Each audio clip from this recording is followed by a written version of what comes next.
Dito nga ipapakita ko sa inyo kung paano tumatagas ang tubig ko. Ang lakas, diba? Kaya kung hindi ko ito gagawin, siguradong malaki ang bill ko. Dito nga ay nag-umpisa na ako magsilsil. Sa mga gumagawa ng mga tubig dyan, talagang saludo ako sa inyo. Ang hirap kaya. Sa pagpukpok pa lang sa mga bato na yan, hindi na biro. Ang sakit sa kamay, sobra. Kaya nga nag-ipon pa ako ng lakas para lang magsilsil dyan. Inabot ng linggo bago ko yan gawin kasi nga alam kong mahirap.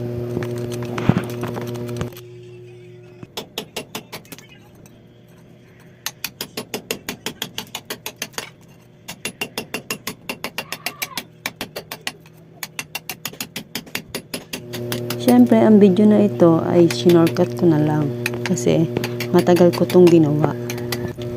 Dito nga ay makikita nyo na yung hose na sumisirit kanina na pinakita ko naman sa inyo. Chinek ko na nga kung pwede na siyang hugutin.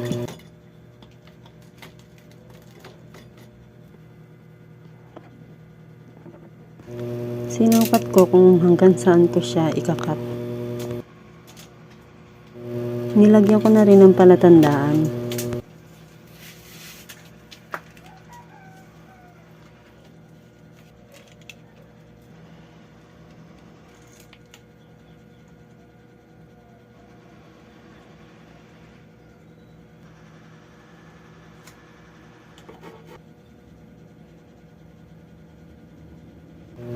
Yung guhit na yan ay gagamitin ko para may palatandaan na kung saan ko siya lalagariin. Siyempre, dalawa ang lalagariin ko kasi dalawa nga yung sinukat ko kanina at nilagyan ng palatandaan.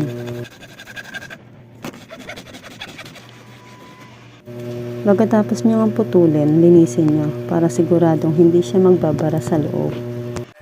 Ginamitan ko ng lagari yung pandikit na gagamitin ko.